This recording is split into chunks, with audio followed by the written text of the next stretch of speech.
Bé, bona tarda a tothom.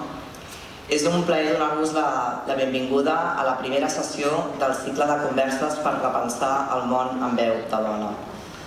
Però avui voldria començar denunciant el genocidi que pateix Palestina, especialment a la Franja de Gaza. Un genocidi perpetrat per l'estat d'Israel i que ahir va saltar la Global Summit Flotilla, que portava material humanitari a Gaza.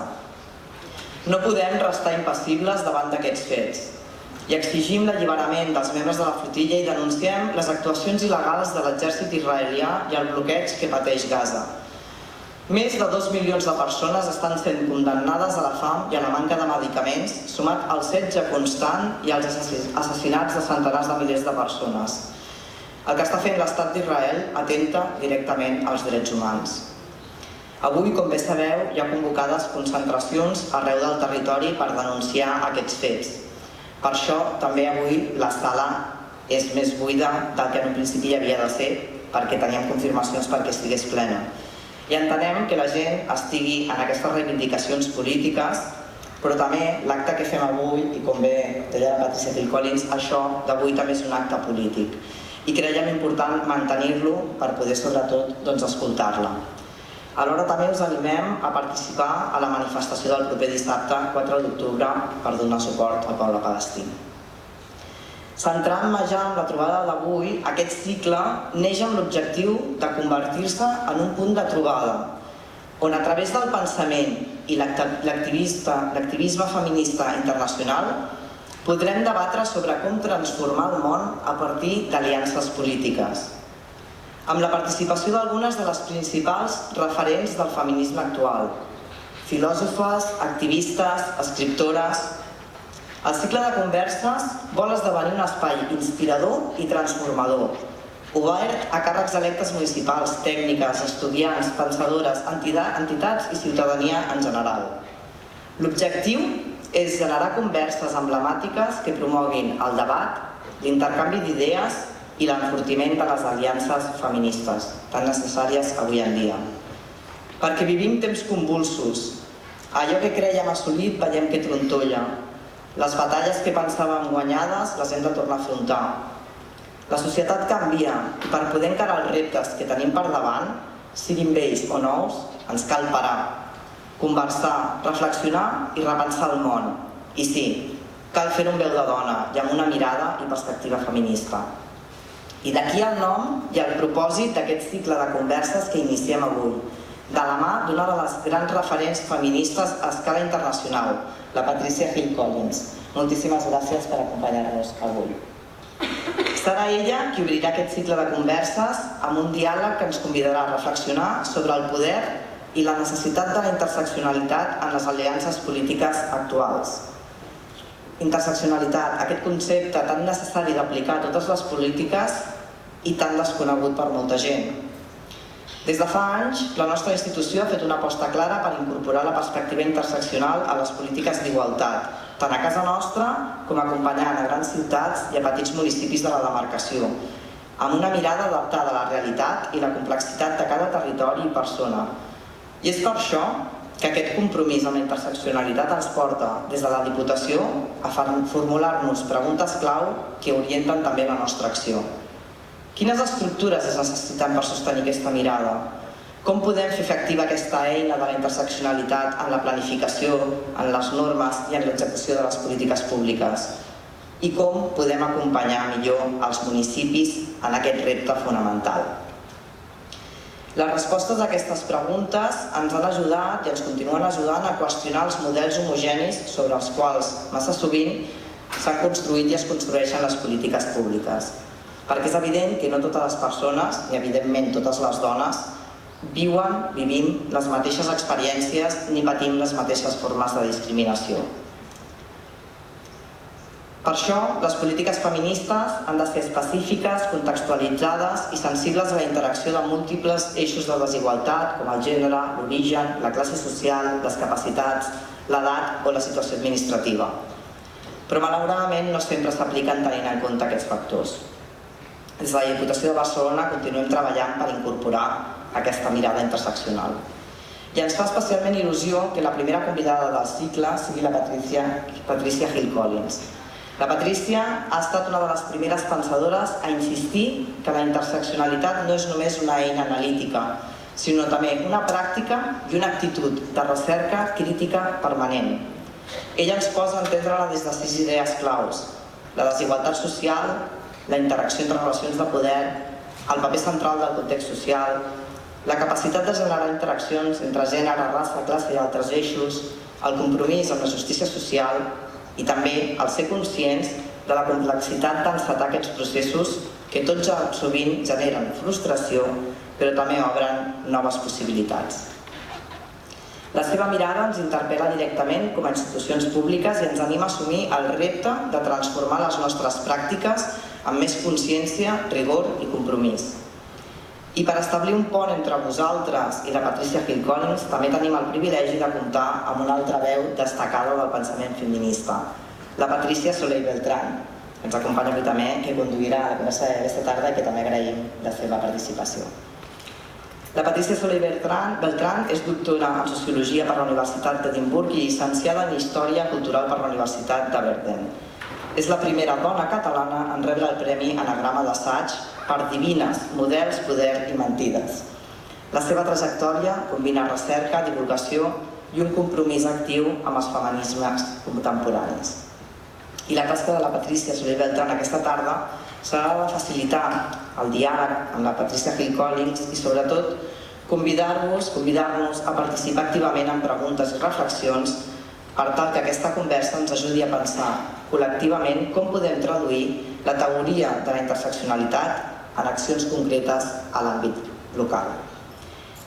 I us deixo ja amb la Patricia Hill Collins i la Patricia Soley-Beltran. Us convido a participar també d'aquest diàleg. És una oportunitat única perquè transformem amb les nostres accions, des dels nostres compromisos, des de les nostres responsabilitats, en tots els àmbits en què siguem presents, també des de la política local. Moltes gràcies a totes i a tots per ser aquí. Reitero els agraïments a les dues Patricies perquè ens acompanyin i que comenci aquesta conversa que de ben segur serà inspiradora. Moltes gràcies.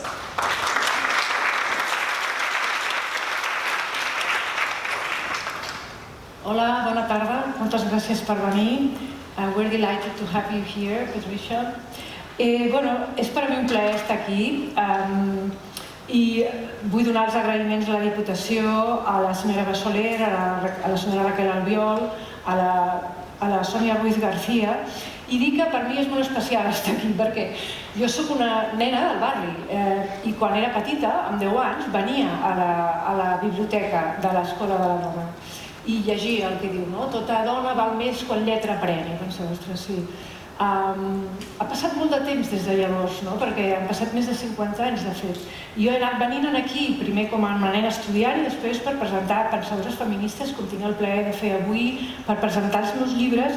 I mentre estava pensant en aquesta presentació, que ara faré de la professora Hill Collins, estava pensant que realment hem avançat molt nosaltres.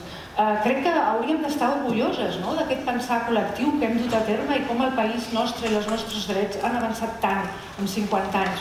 Quan aquesta nena que jo era venir aquí era pràcticament impensable el que està passant avui. Bé, sense més, Patricia Hill Collins neix a l'any 48 a Filadèlfia, en un barri de comunitat afroamericana treballadora. El context cal tenir en compte és el del moviment afroamericà pels drets civils, que comença el 55 fins al 68 aproximadament, amb figures com Rosa Parks, Martin Luther King, Malcolm X, etc. És un moment de resistència i desobediència civil. Avui ens preguntarem si és també aquest moment un d'aquests. Des de molt jove ella s'implica en els drets de la seva comunitat i a la Universitat Tufts dirigeix a l'Africana Center. Sabeu, tots els que esteu aquí, les que esteu aquí, coneixeu la seva trajectòria i la seva figura, per tant jo no em vull allargar moltíssim amb explicar-la perquè hem vingut a escoltar-la amb ella. Només marcar potser algunes obres, el seu primer article seminal és ja de l'any 86, Learning from the Outsider Within, aquest altre que està a dintre, i comença a fer el seu treball sobre les dones afroamericanes.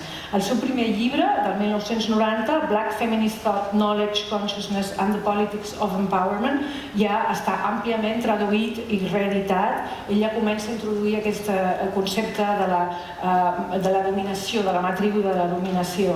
Segueix el 92 Race, Class and Gender, una antologia coeditada amb Margaret Anderson, Black Sexual Politics, From Black Power to Hip Hop, aquest interès que ella té sobre la cultura popular que avui esperem reprendre també, que jo trobo molt interessant. Black Sexual Politics, el 2007, al llarg d'aquest temps ella ja comença a desenvolupar amb aquesta genealogia que ens introduirà ella mateixa aquest concepte d'interseccionalitat tan complexa i tan senzilla alhora.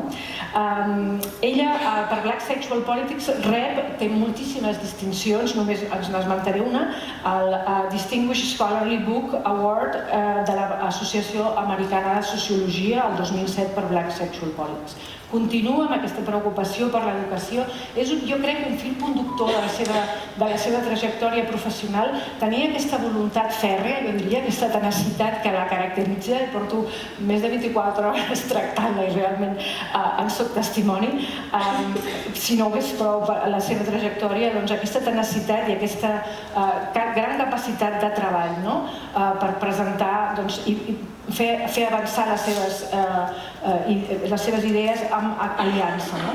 Ella, el 2005, comença la càtedra, és catedràtica de Sociologia a la Universitat de Maryland, actualment és d'emèrita, i, com deia, ha rebut molts reconeixements. Només esmento també la Career of Distinguished Scholarship Award de l'Associació Americana de Sociologia, que ella va ser la primera dona afroamericana en presidir l'any 2008, tot i que ella havia estat implicada des dels anys 80. El 2022 és escollida també part de l'Acadèmia Americana d'Arts i Ciències. Com sabeu, ella en el seu marc teòric ve d'aquests que es diu en anglès standpoint theories, les teories del punt de vista feminista. Dins d'aquest context de sociologia del coneixement, ella treballa molt amb aquest èmfasi en la relació entre poder i coneixement, sempre amb el mateix objectiu, amb aquesta tenacitat que esmentava de millorar i treballar per la justícia social. Per tant, està, diguéssim, en un entorn de personalitats com la Dorothy Smith, Nancy Harstock, la Hilary Rose, la Sandra Harding o la Donna Haraway, entre d'altres. Aquest tema del coneixement situat a mi també em toca molt particularment, jo crec que totes nosaltres les que estem aquí, i aquest, diguéssim, prendre la veu des de la nostra experiència viscuda com a punt de partida del coneixement. I sempre tenir en compte aquestes complexes relacions, no pensar només que és una cosa teòrica, que jo també ho he vist molt a la universitat, i com us deia, no és el meu entorn, diguéssim, proper, primer, familiar. Per tant, aquestes relacions entre l'experiència material, el poder i l'epistemologia, jo crec que és el que avui ens anirà desgranant. L'estructura de la xerrada avui és la següent. Ella farà una introducció a la interseccionalitat d'uns 20 minuts. Ella presentarà aquesta idea de la interrelació constitutiva, diguéssim, entre la praxis, les polítiques de coalició i la solidaritat política, i després esperem que ens faci també uns 2 o 3 casos il·lustratius de la seva experiència, amb el qual veurem com diguéssim, es va desenvolupant, naixent i creixent aquest concepte viu. Quin és l'objectiu? Una mica és, diguéssim, el que jo crec que informa també molt el seu treball, el poder veure la sinergia entre la recerca crítica o la pregunta crítica i la pràctica. Per tant, sense més, li dono la benvinguda altre cop i li dono pas a la seva presentació. Thank you very much, Patricia. Thank you.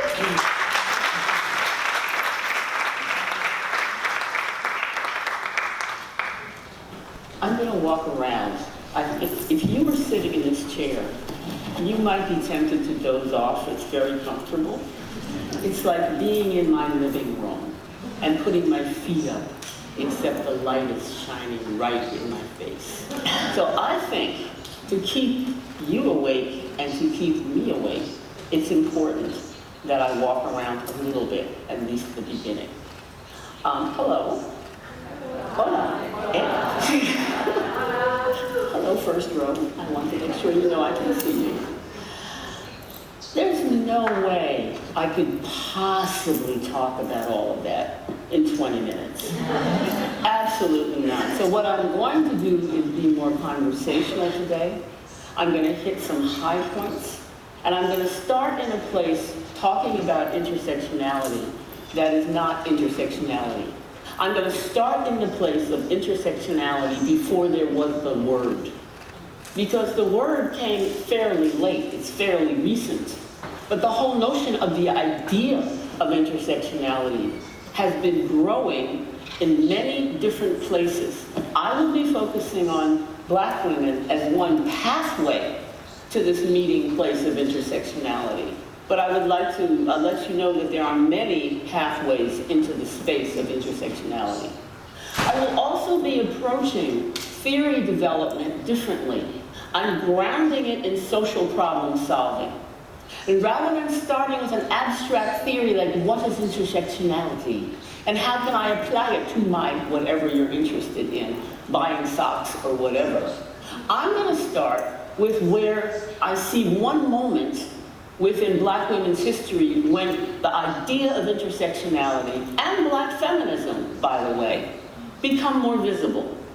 It's not that Black women were walking around saying, I'm a feminist and I happen to be Black, or I'm a Black feminist. The word was not meaningful until the I always get this wrong, 20th century, right? So when we had social movements where that term traveled. So I'm going to be telling this almost as a narrative today, hitting some high points that also will introduce you to some theoretical ideas. So my talk is in two parts. First of all, intersectionality under construction. That's what I mean about before the word. We finally arrive at the word, and what work does it do once we get it? I don't want to make it more complex so that people say, oh, I can't understand it, it's so hard. I want to make it as simple as I can so you can see why it's important. The second part of the talk, I will focus on intersectionality and its relationship to two ideas that I've been working on for some time. I want to unpack the idea of political solidarity. People think they know what solidarity is. It's automatically good. I want us to think about what solidarity means if you look at it through an intersectional framework. And the second is the whole area of coalition politics. And coalition politics aren't just we all join arms and we sing together and we all walk off in the same direction. We have to put some work into the process of creating coalitions. I want to talk about that as well. And in the second part of the talk, I will be sharing two cases. They will be close to my heart. These are things, one that I was involved in intimately for 5 years of my life. Before I was Patricia Hill Collins, all the stuff you heard, I was just ordinary Patricia Hill. Ordinary Black woman, going to school, trying to figure things out before Patricia Hill Collins appeared on the scene, all right? So I want to tell you about those 5 years and what it is like to do this work, especially before the word. The second example I will bring in will be global. All right, so here's intersectionality under construction. This looks really, my PowerPoint looks really good. This particular system? Wow. I'm sorry, I got distracted by that. All right, I'm going to start with Ida B. Wells, 1862 to 1931. I'm going to start a point of origin, one point in this development of these ideas of Black feminism and intersectionality. And I think it's really important for you to understand, ideas don't fall from the sky. They bubble up from below. And they often come from one person or several people who decide, this matters. Ida B. Wells was born into slavery in the US. Everyone wants to think slavery was so long ago. Let's move into the future. But actually the legacy of slavery, particularly if you're talking about African Americans, is still with us very much today.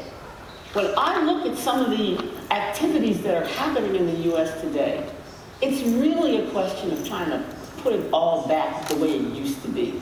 Now, Ida B. Wells was born at a time when she was free. Her parents were both enslaved. She was a slave. But in 1865, that was the end of the Civil War. That took a civil war in order to bring about those changes. When you talk about oppression, it's not enough to just have a march. Sometimes you need to have a flat-out war for your freedom. Now that is what was happening. So here she's the first generation of black youth to grow up after slavery. And what happened for that first generation of black youth? Well, they were denied literacy. Under slavery, it was illegal to teach enslaved Africans to read or write. It was a punishable crime to have literacy. So one of the first things they decided they were going to do was to get education and to build schools.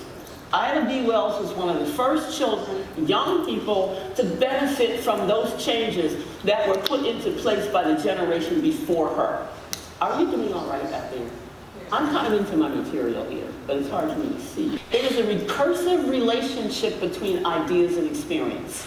It is very different than now when the academy says, well, we have the thinkers, who are the theorists, and we have the doers, who are the applied people.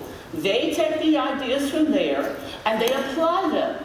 Or, those people on the bottom, they are data for us, for our theories, for our ideas. This was not an option for her. She could clearly see the relationship between the ideas about black people and the treatment of black people. Now notice I'm talking about black people. I'm not talking about black women, because the notion of gender appeared to be not important during this particular period of time, but it really was. Her intellectual activism lay in the area of anti-lynching, and she became a crusader. Her autobiography is called Crusader for Justice, when she wrote her autobiography years later. And she basically spoke out against lynching. But also in her work, her journalistic work, she put forth some very provocative claims about race, about class, about gender, about sexuality, and about nation that in many ways are a precursor for before the word that we know as intersectionality. So here it is, black feminism, intersectionality before the word. This is a picture of Ida Wells Barnett later on in life, Ida B. Wells, I keep going, she has had different names there. And basically what she is arguing, what comes out of this work is violence as a social problem. The work is designed to solve a social problem, to address a social problem. Not just to be cute or fun, or just come up with a better argument for what you already believe, but to address a compelling social problem, which was violence. So, Ida B. Wells argues about violence against African Americans. She first has a racial analysis about lynching and mob rule. And she says this isn't anything about what people have done. This is about sustaining racial oppression. Are you still there with me? Yes. Let's make a little noise so I know. These lights are terrible. All right. And if anybody's sleeping next to you, could you wake them up? All right. For me. All right. But she also did something very provocative in her writing. She was a journalist, by the way.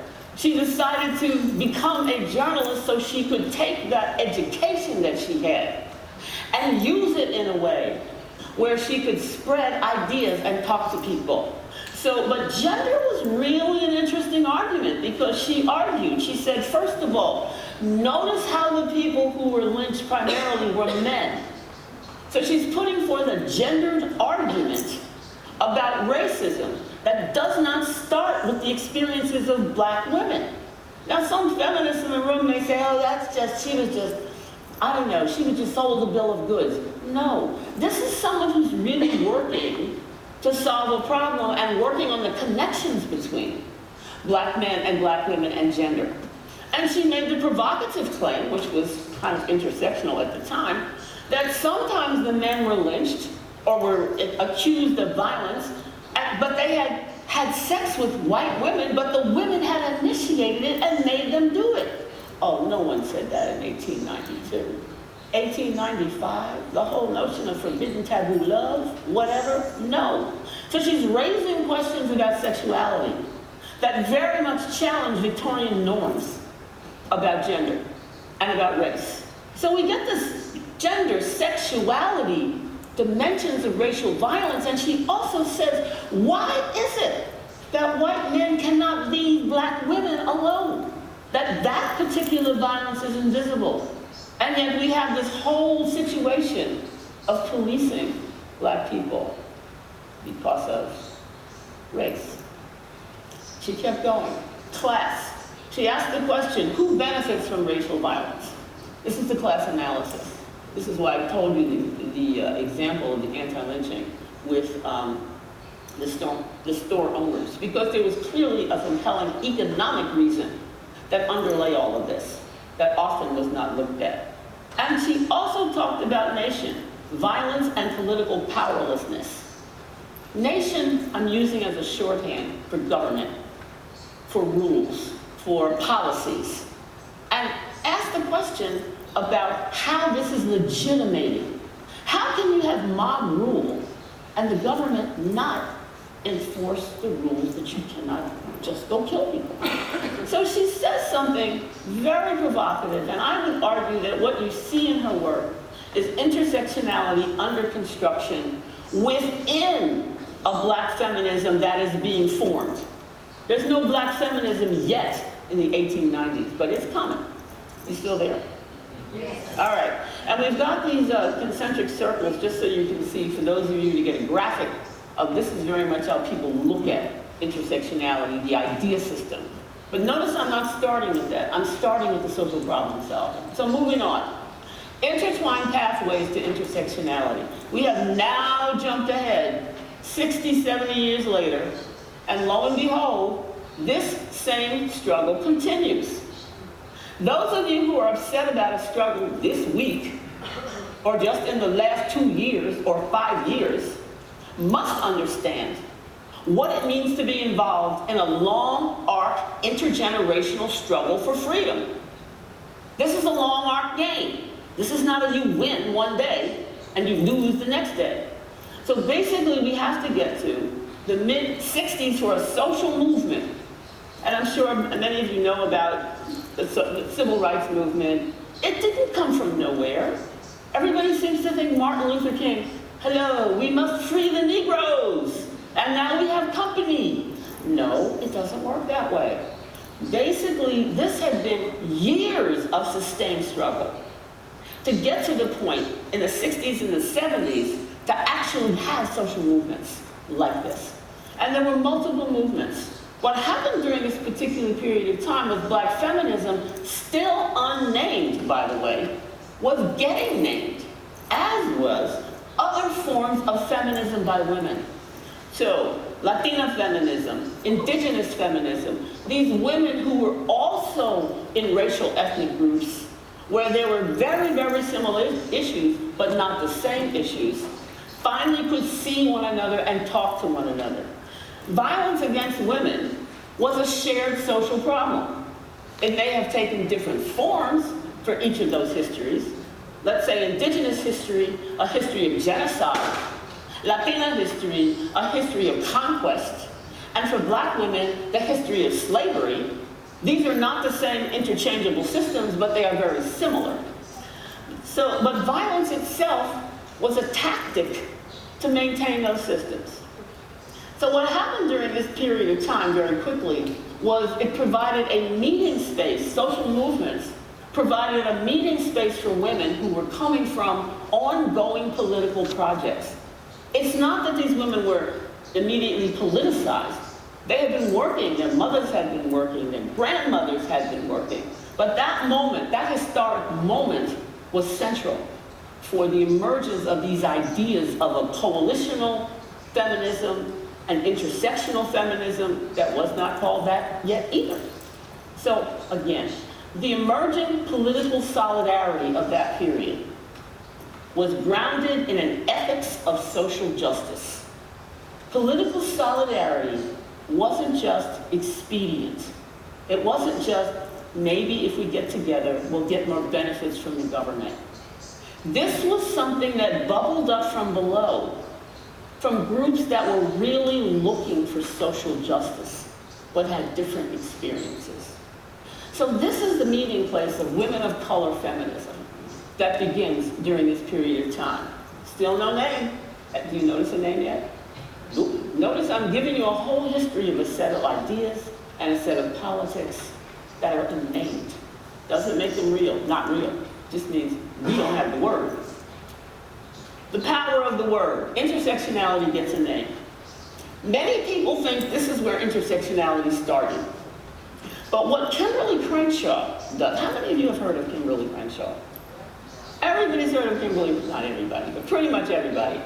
Because I have read more work by scholars that say, in the titles of their papers, intersectionality, intersectionality, intersectional this, intersectional that, intersection.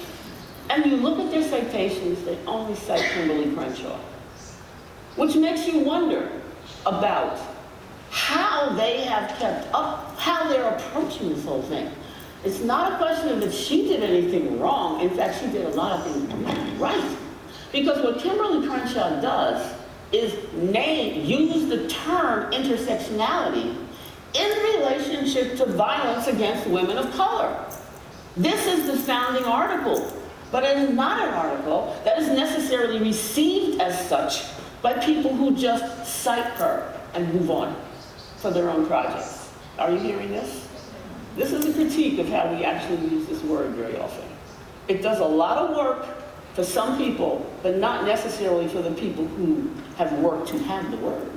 So it builds on intersectionality two ways, both within Black feminism, that's following that path of Ida Rose Barnett within Black feminism, and there's so many people there, you can't mention all of them. But political solidarity of women of color feminism. So we can look at what it takes to have these coalitions among these varying groups. So she recognized that moment and said, I want to talk about that. And in this particular piece, she does, mapping the margins. That's what she's attempting to do there, and she does there. So this is Kimberly, and the word intersectionality takes off. Bam! Not necessarily the ideas of intersectionality in the same way, but the word itself is attractive, because for some people it makes it easier to talk about things that are difficult. So if I say intersectionality, I don't have to talk about sexual violence against Black women. Or if I say intersectionality, I don't have to talk about race, because race is in there already. Just I'm using intersectionality. Therefore, I'm down with the cause. So what happens is, intersectionality becomes a word of power. But how are people going to use it? This is a definition really quickly. For those of you who are prone to needing definitions, as am I said, let me put this up here. Intersectionality, a form of critical inquiry and praxis that aims to reform, challenge, and/or dismantle the social injustices of intersecting systems of power. The intent of this idea is to, in fact, bring about fundamental, transformative social change. So if you don't see that in the middle of intersectionality somewhere, what's happened now is it's very much become reduced to an identity category.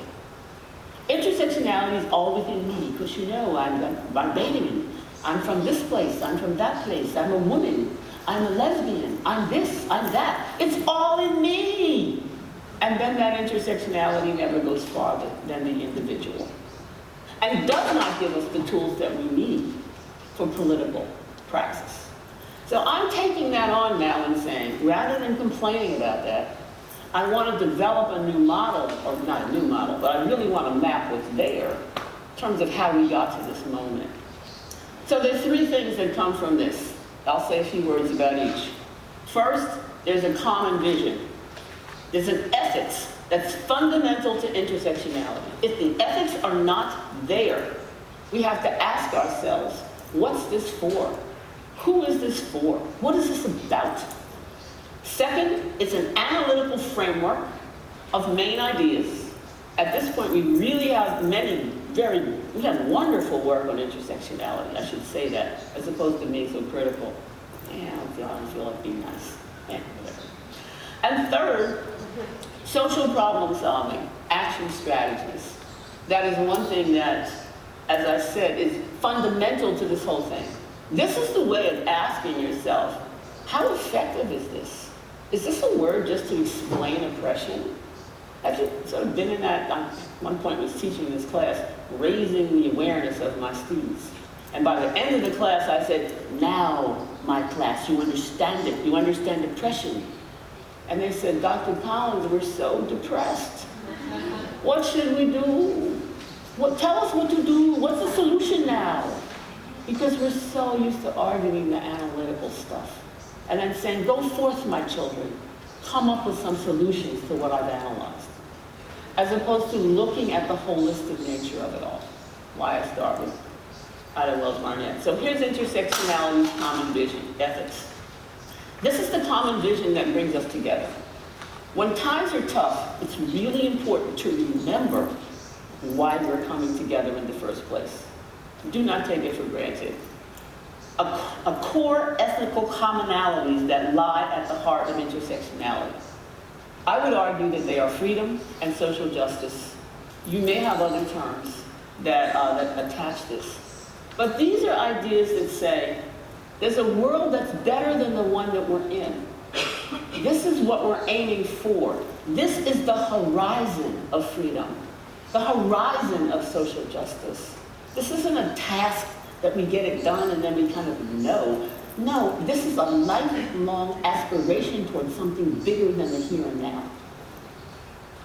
And what comes from that sharing of that vision is the metaphor of meeting in the crossroads. Looking for people who share that ethos, who share that ethics. That's why they're there. They're not there to use intersectionality to get a job or because they can get published or because they're trying to smack down the left as intersectionality may be maligned in the press by some of our far-right folk out there. No, it's meeting in the crossroads and knowing why you're there. Second, intersectionality's analytical framework. And here I have two big ideas. Are we all okay out there, by the way? This is kind of a heavy-duty talk, and I didn't know whether you had a long day of doing whatever you were doing, and working, and I don't know what you did today. But it is evening, for me at least, so I said, you know what, I'm going to slip some heavy-duty stuff on them. We'll see how they do. All right. So intersectionality's analytical framework, two things here.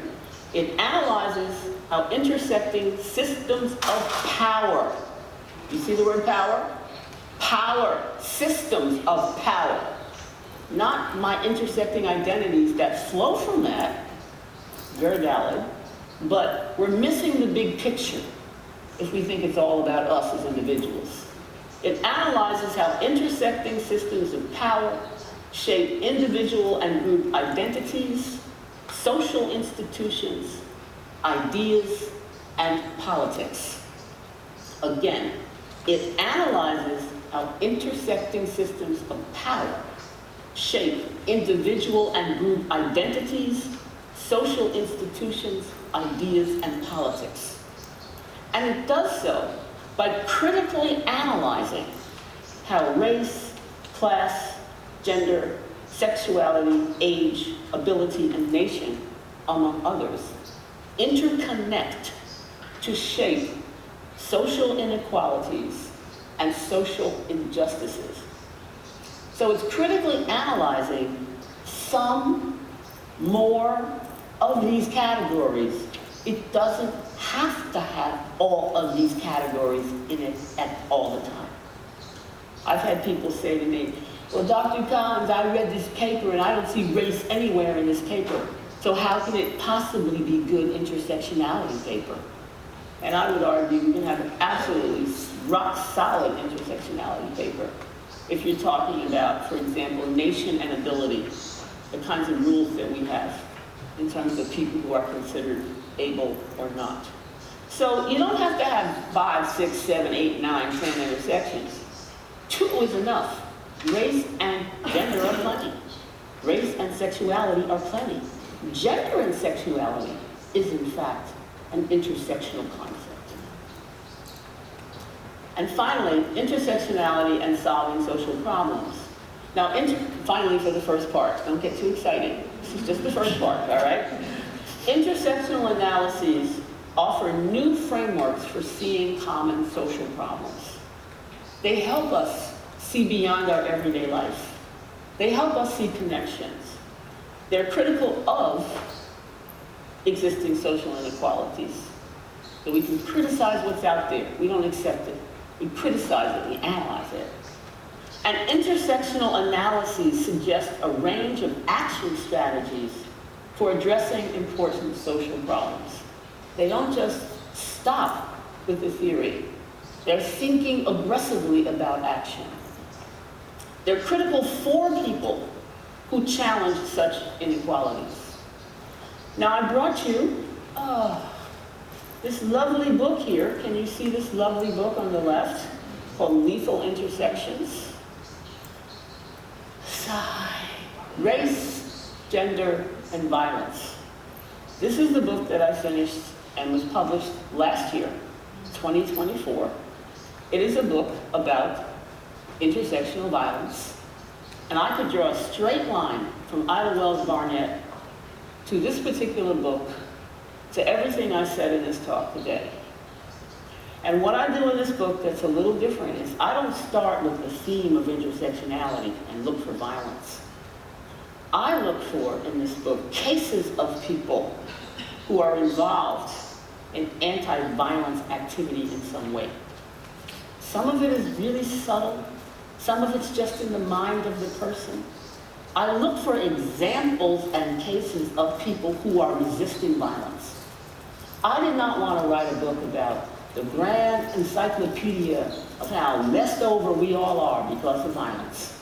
What I want to do is develop a theoretical framework that's grounded in this problem-solving history, context, ethos of intersectionality, and build it from the ground up. So if you have questions about that when we move into the question-answer period, I'm happy to talk more about this project, because when I finished it, I was really exhausted. I'm pretty tired tonight, but nothing like that. When you wade through all the things that happen to people, but also what they're doing, the creativity, the refusal to forget their murdered child, all these things that people do that are attached to these multiple intersecting systems of oppression, and begin to say, now, what does looking at resistance to violence tell us about intersectionality and about power itself? So I took a different epistemological approach than the one I normally would. All right, and I think I'm going to pause. We have made it to part 2. Did I kill anyone yet? Did anyone, are you all still like, take a breath, everyone, okay? Just do some deep breathing. Okay, all right? Because I covered a lot in a very short amount of time, right? Okay, so I'm gonna sit down and have a sip of water. You do realize we have a powerhouse Patricia team here tonight. This is how we're calling ourselves the 2 Ps. 3 Ps, Patricia, Patricia, powerhouse. Oh, excuse me. We are the 3 Ps, all right? We're 3 Ps. Thank you very much, Patricia, for this first.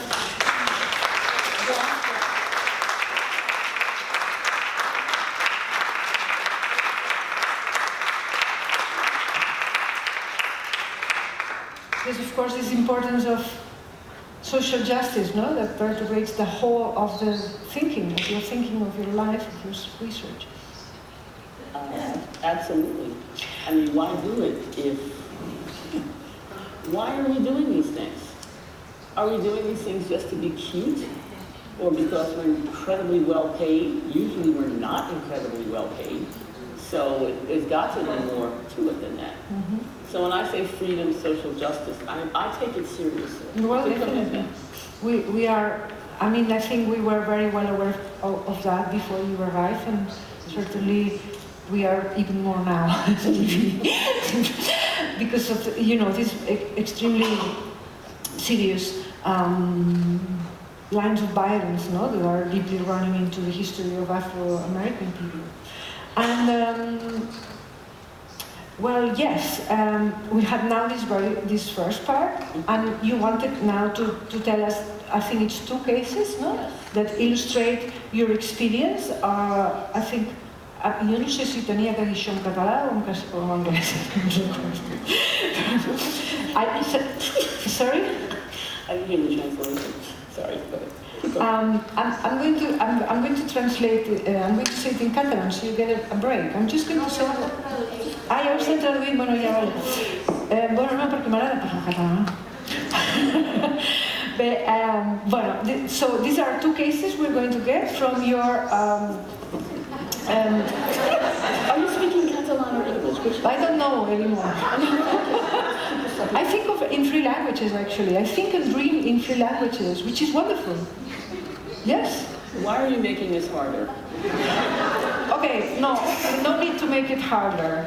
Thanks for such a clear introduction to a complex concept. As we know, good concepts tend to be shaped by praxis and empirical data. I mean, real people, not in the sense of empirical data, okay? And as well as by the cases in which they are reapplied and refined. And we know you have prepared for us 2 or 3 cases that illustrate the way in which, that they raise questions about the ideas that you just presented to us.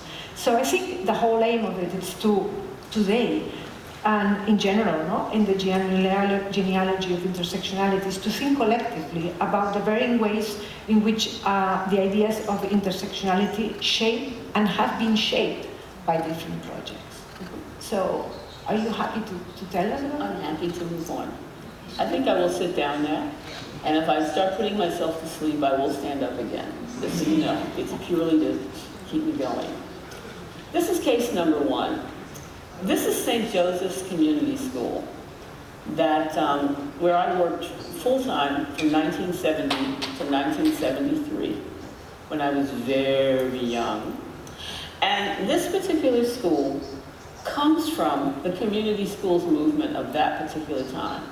During the civil rights movement, there were things called freedom schools, and basically the freedom schools were created to educate African Americans about their rights, their citizenship rights, their constitutional rights. So, and that was considered to be central to freedom.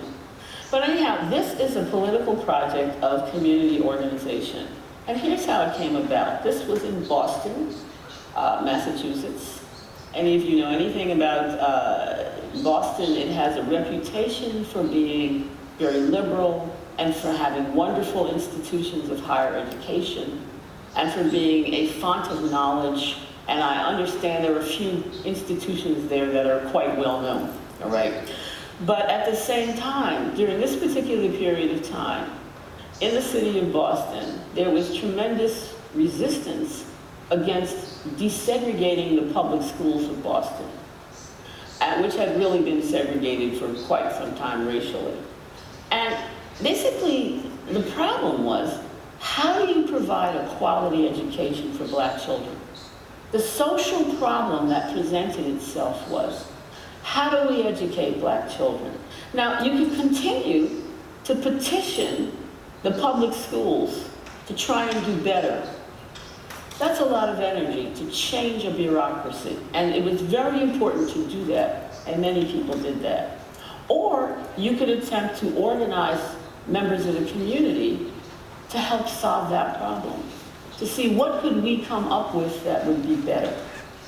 So again, the third point I just made a little bit there is the community-controlled schools in northern cities of the US were inspired by the freedom schools of the civil rights movement. The idea was to build a freedom school in the north that would educate black children. Now, the key constituents of this particular school, I'll just tell you how I got into it. I was a young teacher. I was a graduate student at Harvard Graduate School of Education, studying to be a teacher, and ended up on a team of very high-powered people who were engaged in conversations with all these community organizers. The key constituents for this school were Black mothers. These are mothers who got together and said, I cannot send another child of mine into those institutions and see how my children were treated. These particular mothers had children going into the Catholic schools. And the Catholic diocese at that time was not particularly sympathetic to these issues either. Its schools were also segregated, although not formally. But the mothers said, we think we can do a school. Now, along with them, a second constituency were Black nuns in the Catholic Church. Now, it may be surprising, but there are Black nuns, and there were quite a few, and they really had a whole history of providing service and education to children. On the left, you see a picture of Sister Sylvia Thibodeau. She's wearing a gele. She was the person who became, and she's still alive, living in New Orleans today. And that is her also without the gele or the habit, talking to one of the mothers of the school, and also Frances Perkins, who was a volunteer. We had everybody in this school, mothers, nuns from the Catholic Church, white nuns from the Catholic Church, Harvard graduate students and faculty who were involved. We had Black businesses, we had volunteers, some of them who came from, we don't even know where they came from. Two young white women showed up one day from Colorado, and they said, which is not known for having a large Black population. And they said, we want to volunteer too. And community organizers, people who have these skills. Now, this is not your typical constituency of building a school. What we had to figure out was, how would we work together? So these are individuals who are trying to solve a common social problem in the meeting place of this school that we were supposed to build. And I was a teacher in this school. I had so much freedom. It was wonderful to be able to create the curriculum you wanted, to teach what you wanted. And at that time, I was teaching dance and music and social studies and all kinds of things. Now, on the next page, you may notice a very attractive young woman there on the left with all the hair. Can you see her? That is Dr. Patricia Hill Collins before she was Patricia Hill Collins. That is what we all kind of look like, because hair was quite a marker. And this is one of our teachers at the school. On the right, you see all of the people, many of the people who were involved in this particular school. Like, there's a young man cutting hair. That's the business that got involved. There are, I think we've got the kid. There was just so much of this particular school. We had to build it from the ground up. And as I said, it was really a very exciting time. Now, I see this school in two ways. I see it as being a Black feminist school. Again, without the word feminist, I didn't realize that this was the building ground for my own Black feminism. Because it never crossed my mind that a Black feminist would be a Black nun in a habit. We're used to thinking about, really stereotypically about, who the people are who bring about fundamental change. And anyhow, so what you see the range. Now, what has happened recently, which is quite interesting and exciting to me, back to intellectual activism.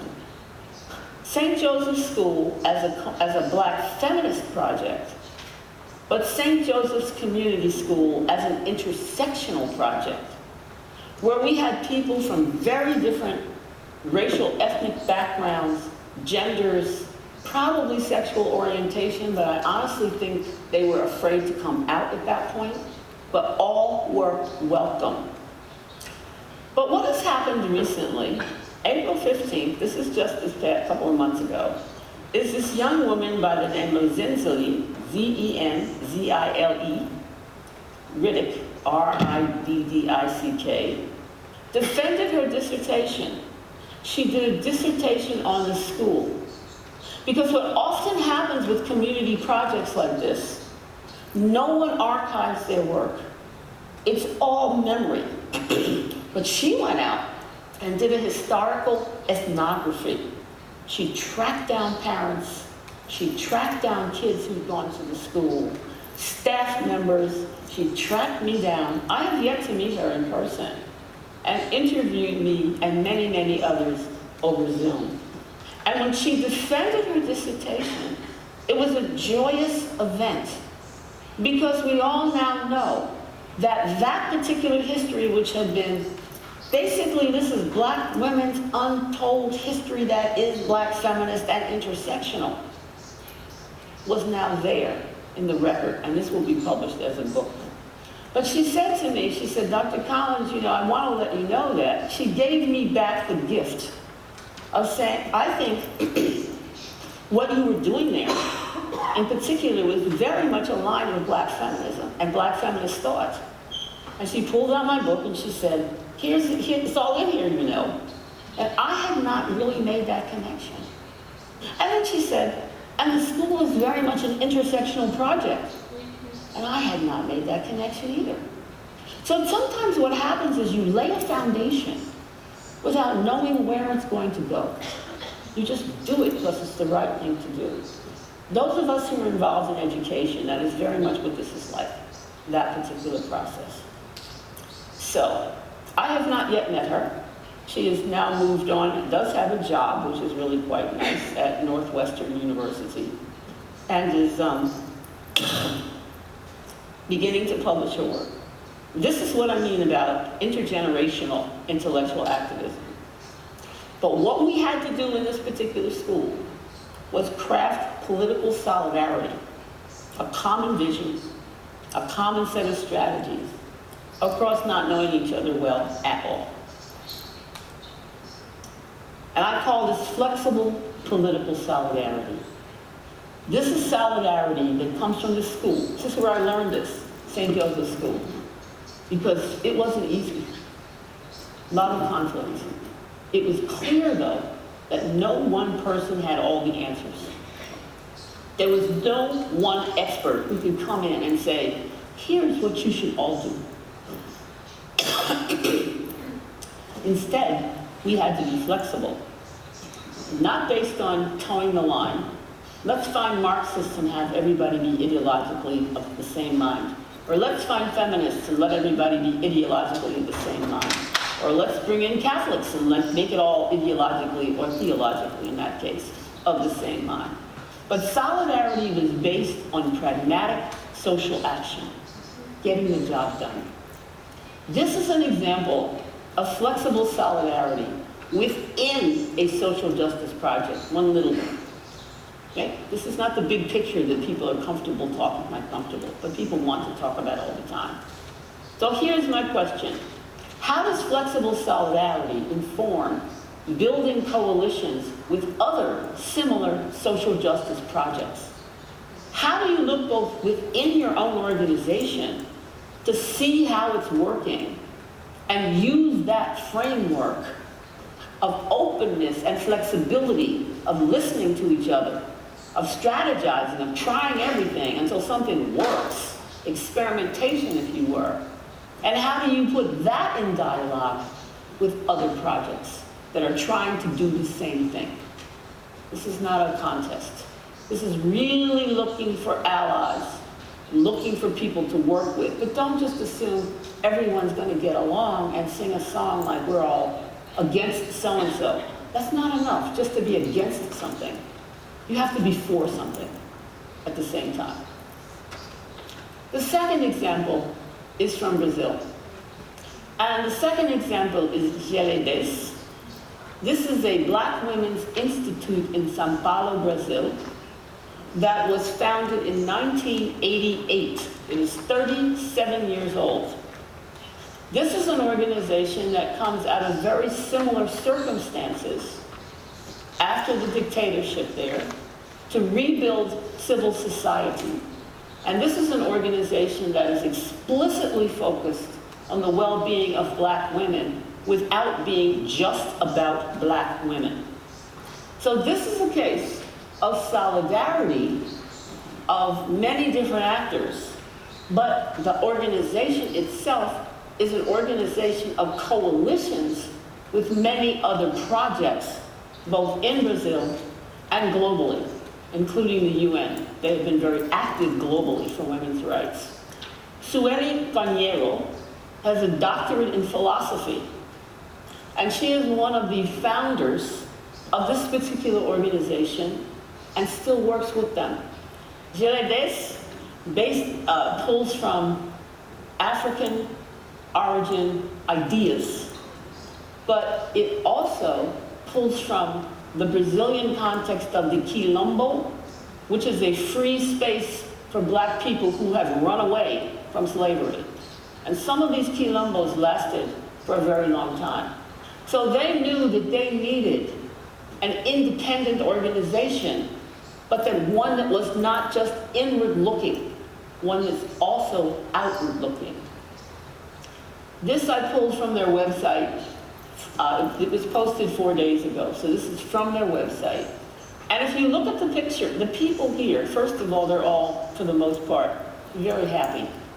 It's wonderful to be in a joyous space where you're working with people across multiple generations, where you're doing projects on history and culture, you're doing projects on reproductive rights issues, you're doing projects on youth. They were one of the first ones early on in the 1990s that had an alliance with Black youth in Brazil around hip hop. They recognized the potential there and worked with them. So I'm just looking at people who, and you notice there are actually men there.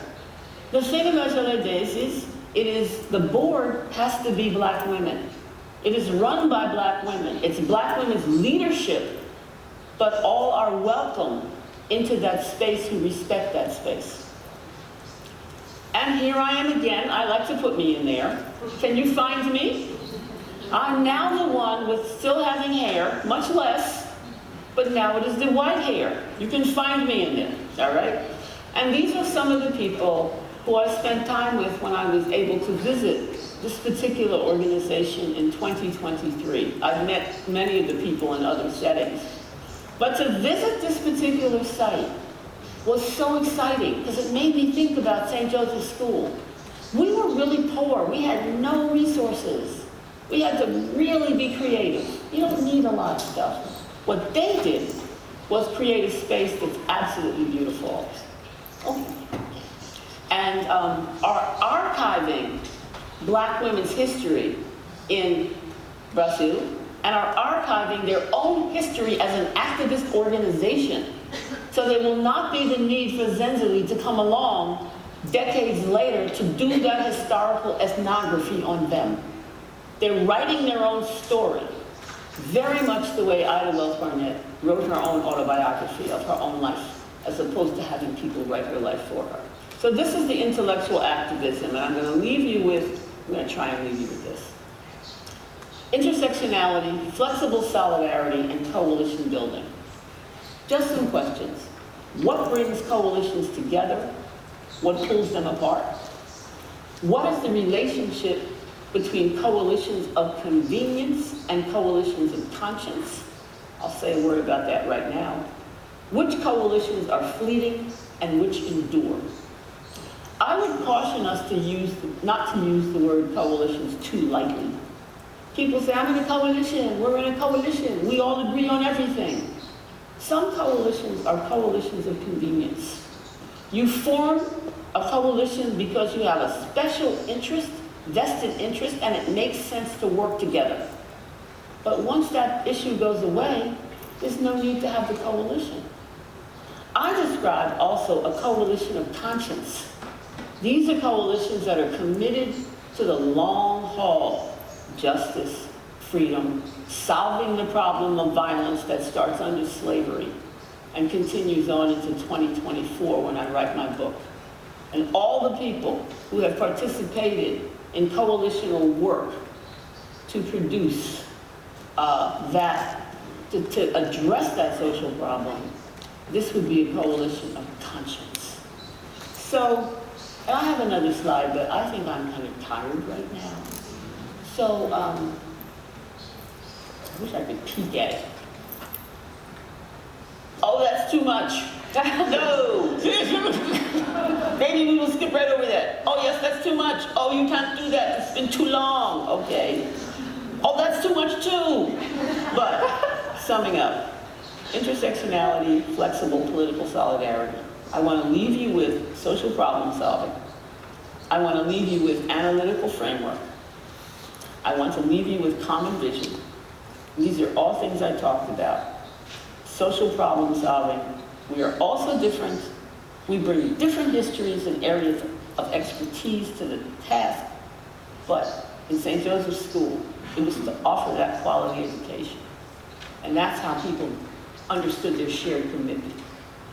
The analytical framework, intersectionality, is under construction.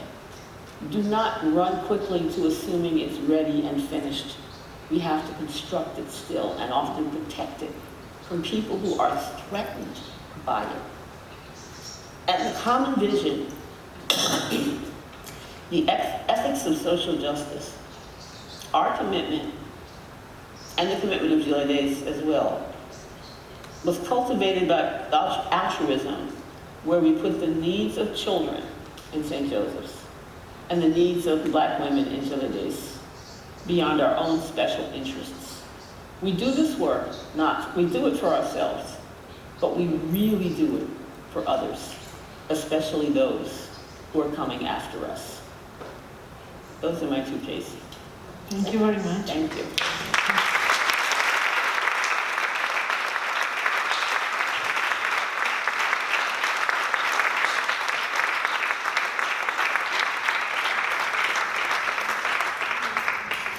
Thank you very much, Patricia Hill Collins. I have a battery of questions for you, but I know you have given us a lot, and I'm sure the public also will have a battery of questions. So I don't know, I wonder if we could start speaking about something light. I mean, yeah, in a way. Why not? No, I mean, because what you just told us, I'm speaking for myself, but I doubt I'm the only person in the floor that thinks like that. I mean, there's so shared joy. I mean, this kind of, you know. Okay, I can say a word about that. Yeah, why not? Why do you think, here's the thing, a lot of people think, I'm going to talk as a Black person, that Black people sing and dance because they were so happy with slavery. When I was in the 6th grade, this was in my textbook. And one line about Black people, by the way. Oh, and we know the slaves were happy because they were singing all the time. The misreading of Black culture is so deep. So much of it is joyous and is dedicated to the struggle. So, music, and what music does for people in terms of movement, to own your own body, to move your own body the way you want, to be free in your own body, is joyous. Even those of you who have absolutely no rhythm can be joyous without your rhythm, all right? You have your own rhythm. So for me, the joy is movement, is movement, is movement, is movement, is movement. However we want to move, and you know you have flamenco here, and I want you to learn flamenco. But I can't make those sounds with my feet. We all have to find something that allows us to feel free. And whatever that may be. For me, it's dance and it's music. And the class we went to yesterday, I absolutely loved.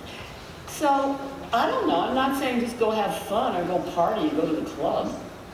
But I think the thing that makes people joyous is really when you have somebody who loves you. And you love them back, whatever that may be for you. Yeah, well, I wanted to speak about this because you speak about the arts in your books and also about hip-hop, for instance, about hip-hop music and the role it has in giving a voice to Black youth and also giving a voice to the rage. It's not only joy, it's also rage, and the right to have this rage expressed and recognized, first of all, by oneself. No? But it's true that there's also this joy, this pride, this kind of exhilarating sensation of this coalition for a shared goal that achieves its aim. And I kind of thought before when I was preparing these kind of questions of Lynn Segal, who also talks about moments of collective joy, as something that gathers together and has a revolutionary it doesn't always have to have revolution attached to it. No? A party is a situation of collective joy. All right? Just having a party. Yes. Just being around people who you can relax and they can see you for who you are as a human being, as opposed to always being on display in public institutions. So you don't have to have a political ideology attached to that. But what comes from that is a cultural sensibility or a shared sensibility that makes other things possible. We had an example of this yesterday. Maybe we can talk about that and then go into other issues, because you already mentioned it. No, Patricia's a dancer, so before she arrived, she asked us what was the dance scene like in Barcelona. So I started calling my friends, because the team in Diputació said I am also a dancer, which is not really true. But I do like dancing a lot, actually. And not long ago, I read a sentence that I wrote it down, because it said, people don't dance because they're happy. They're happy because they dance, which is exactly what you just did. Well, the key is that I phoned my friends, okay, let's see, what's the scene? Flamenco, contemporary dance, and then I knew about this course in Centre Cívic Barceloneta, which you might have heard of through the book of Cristina Morales. It's called Dansa sense exclusions, and it's all sorts of abled people and all sorts of conditions of people. So we decided to go, and we went there, the two of us, and what was your experience like? And after, any of you do yoga, by the way? Any yoga people here? Okay, well I came late in life to yoga, like 3 years, during COVID.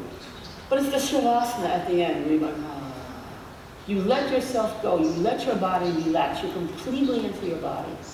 And I think the issue was to help people, put people in a situation where we could be at ease with our bodies, whatever the body was. And that's what I really loved about that. It was a space of inclusion. The woman I was working with, we had to come across each other slowly and push back and push forward and just sort of reach and point whatever we could do, and I can see you out there, whatever it is. So it was really quite magnificent. All around me I hear people talking the talk about ability. We must include people, we must include everyone, but I have not been in a situation like this that was designed for that, right? And was based around movement and creativity and joy. Everybody had a good time. Yes, I should say that. we danced like a lot, all of us. And then there was one group, and then the second group joined us, because it's 1 hour and a half group class, and then another one. And at the end, we were like 30 people dancing like crazy in front of the sea in Centre Cívic Barceloneta. It was really a moment of joy. Really a moment of joy. And well, I want to thank Emilio Bravo, the teacher, for letting us in, because we were just. So anyhow, that was just yesterday, but yeah. We can come up with something if you want more academic or more. Yeah, I have more academic, but I'm sure, I know there are some on the floor.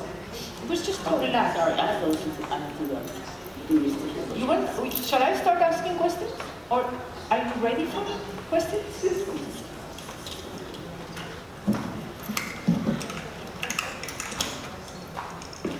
Well, let's start with. Shall I start? You speak in your, well, this is one of the books that we have been dealing with now. It's really this will to make this concept, this tool for social change well known.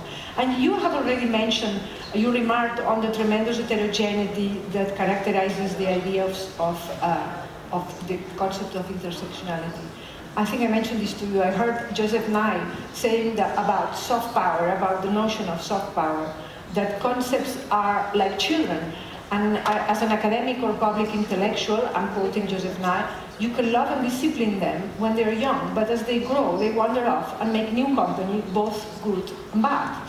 So he says these are concepts that stimulate and clarify the thoughts of policymakers and scholars alike, even those who misunderstood or disagreed with his views.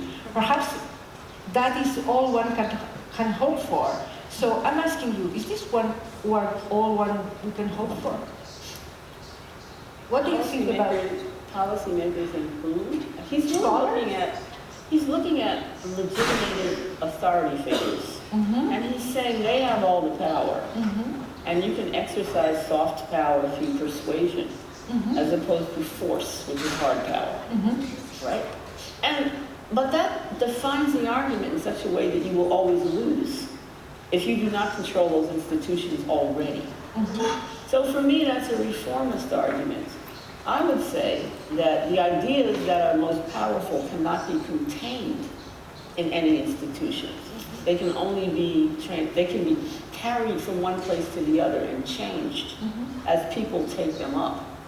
So for me, the idea of intersectionality has the potential to be that kind of term. Because when you hear, I've had the opportunity to travel and I've met people from all different walks of life in very different places who are taking up the idea of intersectionality because it speaks to the kinds of intersections in their lives that aren't necessarily the intersections in my life, or some that I have not even heard of, to be honest with you. So the notion of letting it go, as opposed to thinking that intersectionality, if you look at the literature, sometimes people will say, Kimberly Crenshaw coined the term. Just look for that. It's like almost a repetitive term. She made it a value by naming it and coining it. And now we can spend it by exchanging it and this is what happens with an academic institution. As opposed to set the idea free. And sometimes I started off with the idea before the word because we may not get to keep the word. We may not. I mean, a word of power, those in power will come after it. When I heard missiles many years ago described as peacekeepers, we're not going to say a missile is a missile anymore. We're going to say it's a peacekeeper and sort of redefine it. That's when you realize paying attention to the words, or my own book, Black Feminist Thought, The Politics of Empowerment. The way I used empowerment in 1990 is quite different than when I go to Brazil and they say, oh, here's how empowerment is used now. The cosmetic companies and all of the companies say, you can empower yourself individually by buying my toothpaste or using my fragrance. The solution to your social problem is individual empowerment. They've reduced the term to an individual thing. So you don't know where it's going to go. I say be ready for that, and be ready to let the term go, but not without a fight. Well, another thing that you mentioned is toxic wars within feminism, and I would like you maybe to have some words on these paradoxes that are appearing in the way in which white feminists see the word intersectionality. Would you like to tell us? I do not know how they see the word intersectionality. To be perfectly frank, I don't really care. If they see it as toxic, why would I spend my time worrying about that? I have to spend all my time comparing talks like this. So I'm talking to people who will in fact advance the idea. And I would leave it to the white feminists who are now looking for something that intersectionality is or is not doing for them to make their case. And to make it so compellingly that I have to pay attention to it. This is not me being arrogant. This is me just recognizing when you are involved in a struggle, you cannot waste your time on the kinds of things that people who have more power than you say are important. I'd never get anything done. I would always be responding to someone else as opposed to setting a different agenda. Well, thank you for that, because this is really hard to do. I want to point out, this is very hard to do because we don't realize how often our thinking cycles through what's considered to be truth, and how we're already trying to sort of toe the line in terms of what truth is. Well, we have to do that up to a point, obviously. But when that starts to harm your own critical creativity and your critical posture toward things, this is the coalitional politics. Those people are no longer in my coalition, is what I'm trying to say. You know, at one point, maybe the vested interests converged, and now they do not. That's a coalition of convenience for them. I'm not going to engage in it with them. I'm sure there are people who will. It will not be me. Questions from the floor? There's one question there on a microphone. And then a second one there. Yes. Hello? Thank you, both Patricias. Thanks a lot. I'm not just saying it to be nice, genuinely thank you. I came here, but had a long day, and then I arrived, and boom, I get this boost of energy from hearing you talk. I hope I carry it on as well. I had a question, which is something I notice a lot within my generation. I'm 24 now, and I'm 24, and something I see a lot around me is a sense of defeat, and I struggle a lot from my individual, let's say, part of, I have a lot of motivation and I want to fix things, and I really like this term that you mentioned of social problem solving. I had never heard it, and it's fantastic. I struggle though to bring others on board. I don't even know if it's my job to do so, but this sense of defeat that permeates my generation, I'd love to hear what you have to say about that, and whether you have any strategies or experience working with that in the past. Thank you. I think you need to get new friends. I'm serious about that. I think if you are around people who are defeated already, and we tell each other, what can we do? Let's go drinking, let's go do this, oh, woe is us, and they get a certain type of enjoyment from that. That's actually emotionally serving their needs. Well, you might need some new friends. So, because I cannot believe that an entire generation of people who were born the time you were born all feel this way. And what happens to many of us is we have a partial perspective because we just can't see beyond what's in front of us. And that's a very common thing. I mean, I had a partial perspective when I was younger because I simply had not traveled. I hadn't had an opportunity to read what I needed to read. And now, it's harder to maintain a partial perspective because you know there's so much information. And I think that's what defeats people. It's so big. I had no idea this was as big as it is. Intersectionality, more, oh my God, this is terrible. Well, where do you get a sense of hope there? What I did not put up here is hope. All right, I took it out because I figured time was going to be short. And right now I'm thinking about something called radical hope. Hope is fundamentally radical in a period like now. If you can imagine a future, and all the Afrofuturistic folk, the speculative fiction, there are all these people who are imagining futures, and they're not doing it through a lens of defeat. They're doing it through a lens of critical analysis and creativity. So we have something to talk about other than, sorry, that news that's on every day. So for me, it's looking at the here and now for signs of what we can do in the here and now to move toward that future. But if you don't have hope it's possible, then I think you've lost before you start.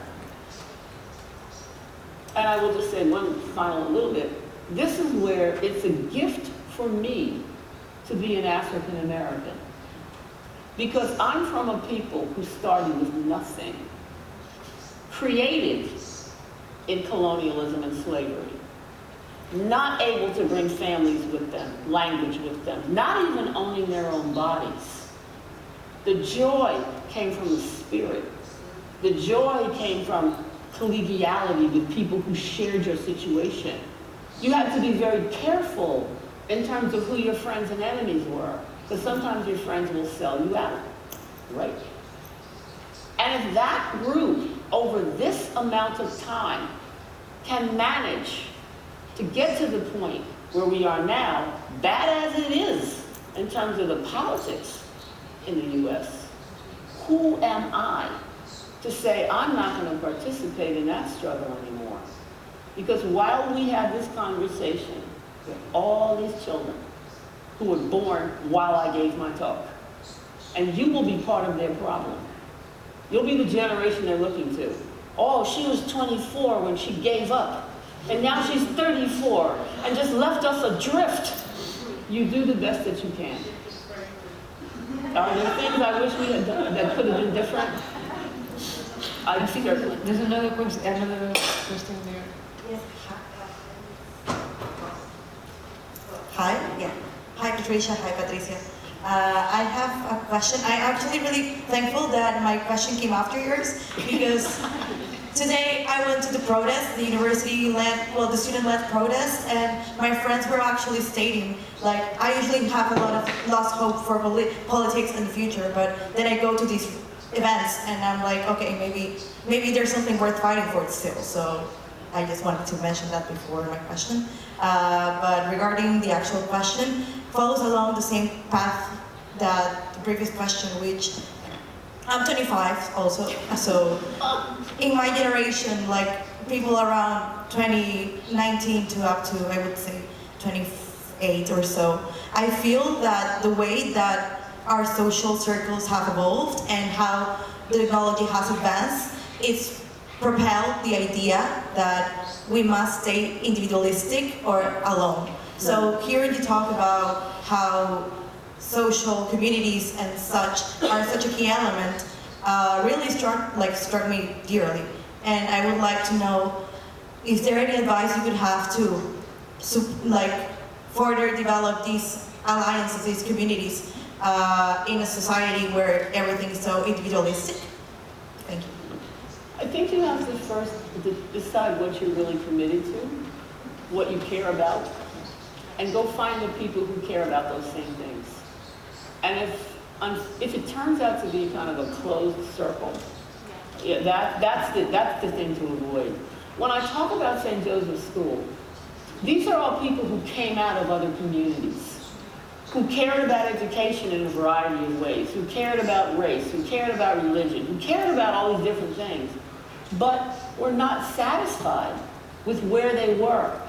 So they came out of those places and still maintained ties with those places, but also crafted something new, or at least tried to craft something new.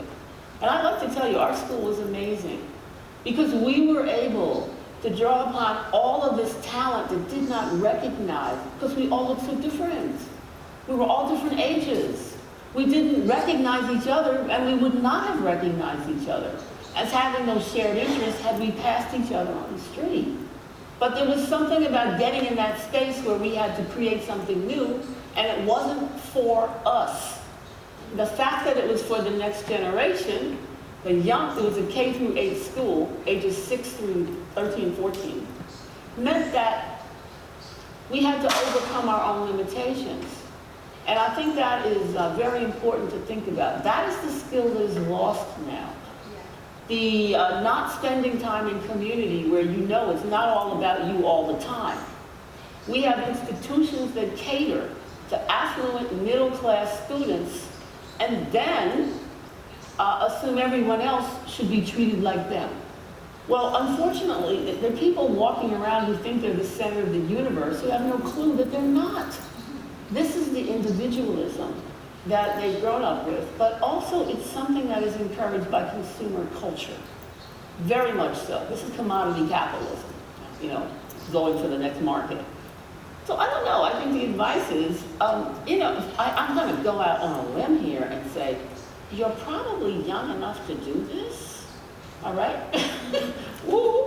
Because I never stop looking for communities of people, ever. And I'm always pleasantly surprised by the conversations I have with people who are very different than I am. And so you just have to, what's the commonality? Look for it. We no longer have ready-made communities. We now have to build them. And community is something that is built across differences of power as well. And that's hard for people. They don't want to deal with conflict. So yeah, I would just say that. That's a lot. But I like that question. I think there's a question up there. And sorry? I haven't seen that one. Okay. I don't see the person. Say, speak, please. Put your hand up. Where are you? Put your hand up. There you are. Okay, thank you. Parlo en català o no? Sí, clar, en català. O en el que vulguis, no sé. Jo volia dir que ets professor, dedico a la docència, i trobo interessant fer servir la música per buscar aquest common ground, aquest territori comú. I jo volia dir que jo tinc el doble d'edat que elles, 50 anys. Jo soc optimista molt joves, perquè penso que la generació Z, que és com jo em dirigeixo als meus alumnes, sou de la generació Z, jo soc optimista i penso que gent com la Greta Thunberg és un exemple d'una noia, a més amb dificultats a l'aula, perquè tenia TEA, aspecte autista, una noia que serveix d'exemple, i jo penso que aquesta generació pot ser que també trenqui amb la generació dels seus pares, igual que ho van fer molts joves a la dècada dels anys 70, la dècada de la lluita pels drets civils. Llavors jo penso que és molt interessant el hip-hop o altres formes de música, el rock, per buscar un territori comú. I jo soc optimista, vull dir que soc optimista amb els joves, generació Z, soc optimista. Molt bé, gràcies. You know, it's not just laying it all on them to fix the problems. It is recognizing when it's time to pass the torch. And to say, it's your turn now to begin to lead.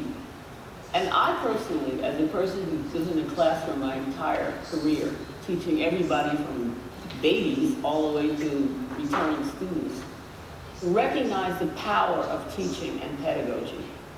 And also recognize the talent that is always in that room. And anytime I assume I know what the students are, I don't. There's always so much more. So it's really helping people channel that promise that they bring.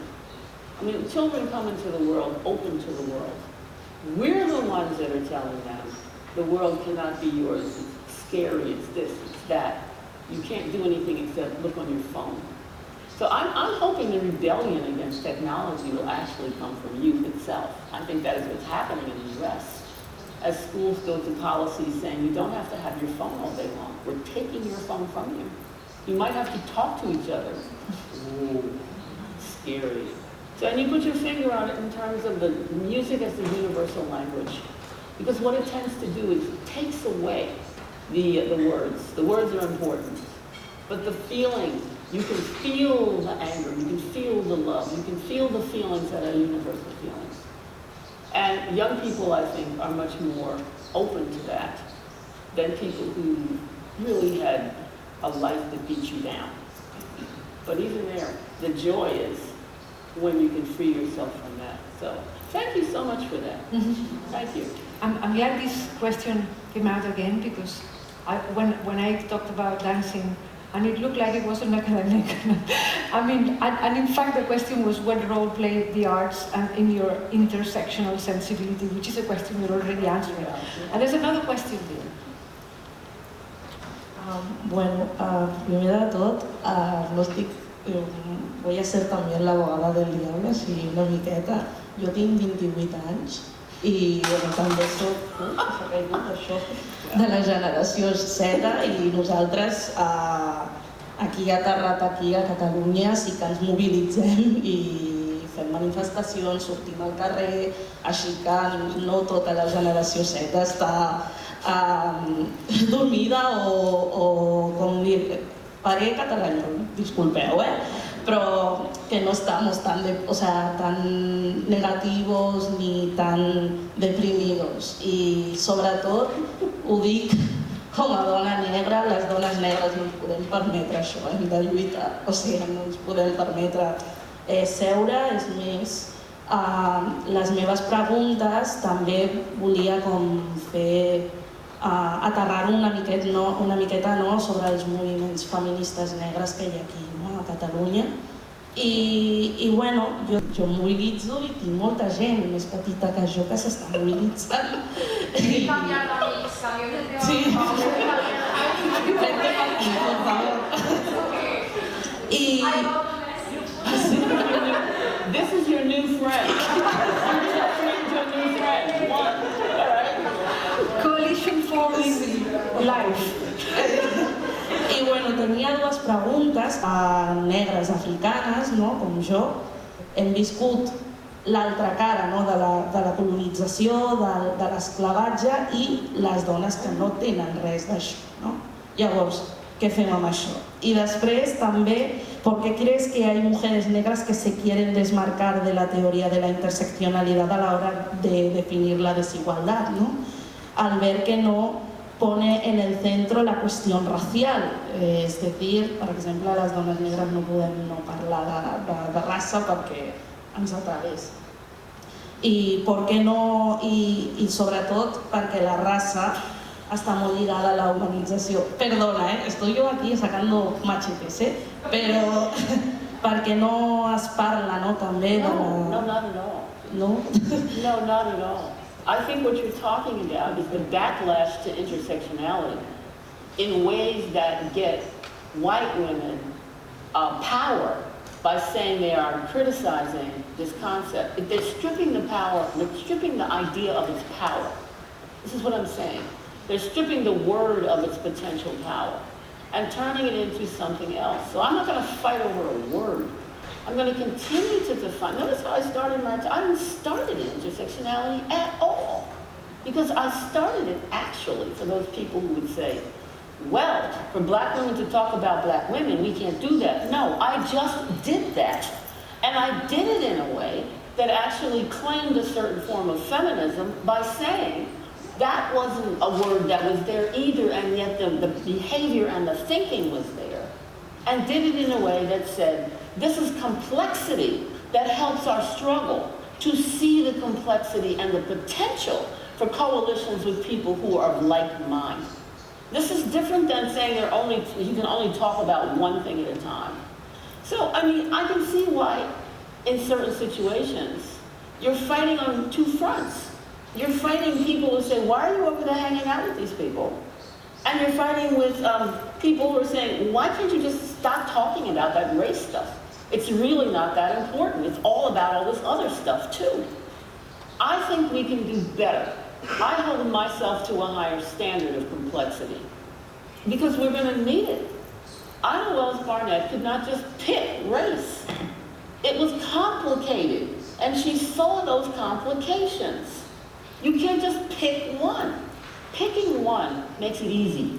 It's almost like if you just forgot about that gender stuff, all you women, and came back over here and had race, we would be in a position with a black patriarchy. We would be looking at forms of nationalism that really were replicating power relations in families where women were at the bottom. So no, we have to really be vigilant in terms of thinking about, respectfully, I'm kind of animated right now, but respectfully, what kinds of alliances and coalitions we want with people. This is why ethics has to be at the center of it, not an add-on after the fact. So I hold myself to higher standards than I would hold. Let me put it this way. The black women that you're describing, the mobilization that they're doing, do it. And if sometimes you have to use the word intersectionality, just use it. Or if you don't need the word, don't use it. But the ideas themselves are going to be essential to a political struggle that is going to be effective and long-lasting. That's what I would say. I'm putting tools out there for them. Ooh. There's a question from the team. Yeah, I have a battery. Oh, the team, okay. But you're meeting them tomorrow also with another kind of thinking. But there's one, I think it's particularly maybe poignant since there are no more questions yet. What do you think are the most common mistakes that you can observe when people apply intersectional perspective in research, community action, or public policy? Most common mistakes.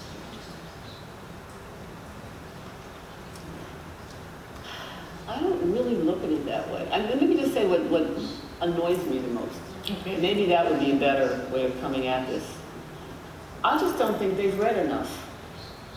I honestly think they have not read enough. And some people think if they've read 10 works on intersectionality, then they can apply it, without realizing that each of those ideas, the pathway into intersectionality is fundamentally what I've talked about tonight. So you can't just say, because I've read intersectionality and the book was written by a black woman, now I understand black women and intersectionality. You really have to learn the history, the context, the nuances of intersectionality. And there's a lot of work out there on this. But what annoys me the most is when people reject something they have not taken seriously enough to read, to study, to think about it. That's easy. I can do that all the time. There's a lot of stuff I don't know anything about. But if you really sat down and tried to read this work in earnest, it's not what people think it is. It's much more what I'm talking about today. It's just not ideas floating around. I think maybe we take one or two questions more and we finish the session because it's already time. There was one question up there. I don't know what happened to it. No? No more questions? Burning issues? There's another question? Is there something you would like to say to them? I would really like to follow up on the mobilization issue. Okay. Because there is this assumption that black women should always be mobilizing and leading everything, including explaining everything to everybody else. And in my work, I think about this as kind of a mammy complex. It's the caretaking of everybody else, including we're the ones who are resilient, we're the ones who are mobilizing, blah, blah, blah, blah. It's exhausting to have to take care of all these other people when you're mobilizing your own people. It is really hard to go home and mobilize your own family if they're on the far right. If you have to go back into your own community and organize, as opposed to say, lead us to the common ground where it's easy. This work is hard. This work involves talking to friends and relatives who do not agree with you. That's what's hard. And if they're in positions of power, that's even harder. So I would say it's sort of like, yeah, I'm happy to hear about the black men mobilizing, but then I know people then want to sit back and go, tell us what to do. And I want to say, no, it does not work that way. So, yes, I'm happy to hear their comment, but that would be what bothers me the most about intersectionality. The persistent need to look for shortcuts and to make it easy, as opposed to doing the work of building the coalitions, the solidarity, which involves being very self-reflexive about yourself, the limits of what you can offer and what you are taking from other people. That's what's involved there. St. Joe's taught me that. Who was giving and who was just there to try and take stuff. We outed them immediately. No. You have to bring more to the table than just saying you're for this. But I don't know, I'm just feeling all fired up here tonight for some reason. And it's not a question of even being in a march. You see, people will go home after a march and that will be like a high, a rush. Then what do you do the next morning when you get up? How are you changed by being in that march? That you do something different the next day around mobilization, around what you write, about what you think? Or do you just have to go to the next march to get that high? That would be, I'm not saying that's not a criticism of this particular march, but I'm saying that that is what happens. Sometimes the march is essential, but the marches don't necessarily result in the changes. That takes something else as well. So I'm just going to say that. Finish with that. Thank you very much, Patricia.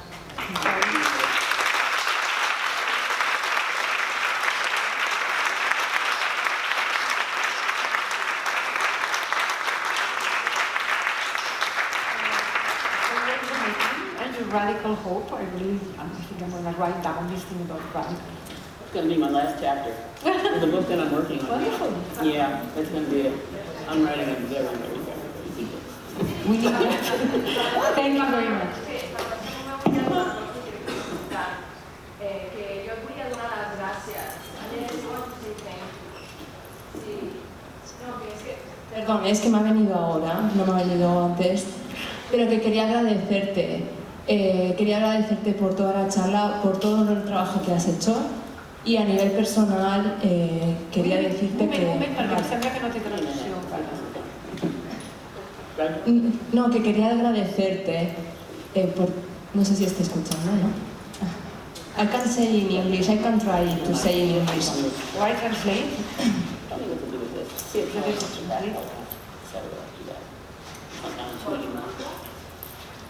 Technical. ¿Tiene traducción? No, traduzco yo si quieres. Vale. Vale, no, que quería agradecerte. Sí, a lot, yes, mucho. Quería agradecerte mucho. A lot. Sí, lo siento por traerlo ahora, pero es que me he dado cuenta que digo, joder, no puedo irme de esta charla sin decirte que te quiero agradecer muchísimo porque a mí a nivel personal el concepto de la interseccionalidad me ha ayudado mucho a entender toda mi historia familiar y ha sido un trabajo muy duro porque tampoco voy a decir que wow, ha sido doloroso entenderlo, pero que gracias a este concepto o a este análisis yo he podido entender todo el trauma transgeneracional y todas las diferentes privilegios también y opresiones que conlleva mi historia familiar por ambos lados. Y gracias a este concepto, ahora que también tengo un rol de profesora, pero no dentro de la educación formal, poder compartir esto, veo que la gente tiene un feedback súper positivo en el sentido de que ayuda también a bajar cosas que no podíamos bajarlas. Y bueno, yo quería agradecerte a nivel personal y también de lo que veo y ella también, que hemos trabajado juntas. Es muy importante cómo la gente lo recibe y wow, es como entiendes cosas que antes eran muy difíciles de entender y quería agradecértelo. Muchísimas gracias. When you're ready to receive something, there it is there for you. Any teacher will tell you if the child or the student is not quite ready. Sometimes they come back later on.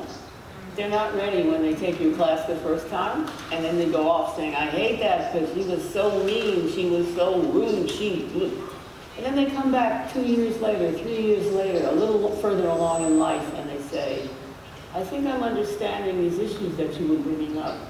And what I'm trying to do is give a theoretical, analytical language that helps people, without even knowing any details. I mean, I'm convinced about what I do, but I can only talk with people at this point who really meet me. Right? They don't have to agree with me all the time, but meet me. My work is strengthened by knowing what you just said.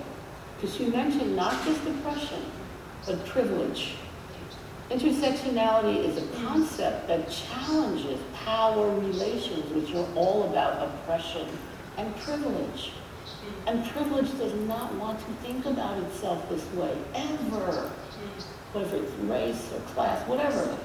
So I don't expect this to be easy, because it's not just an intellectual argument. But I thank you, and I'm going to clap for them. I'm going to break this if I try to clap. And I'm going to air clap.